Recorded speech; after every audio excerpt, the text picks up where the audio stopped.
Сейчас я тебе покажу, как, когда я была маленькая, как мы в Харькове зимой выбивали ковры на снегу.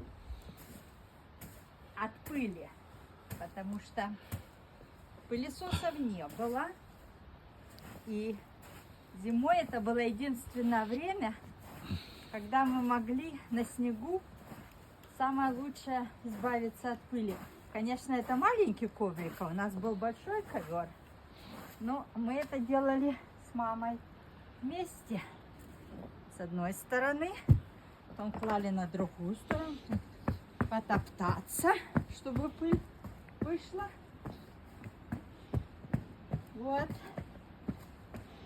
Потом переворачиваешь его.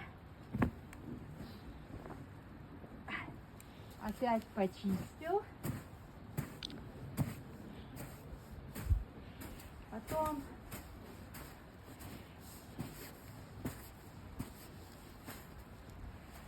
Потом мы его вешали, у нас был на улице такой как спортивный зал с всякими там турниками. Мы его вешали на турник, зачищали от снега, выбивали как могли. Вот, с обоих сторон. Там было легче, чем тут. Еще турник был. Вот.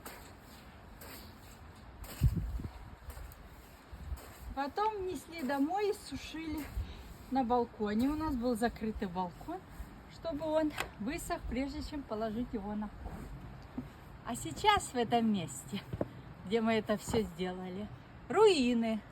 Потому что этот карлик, падла, решил начать войну.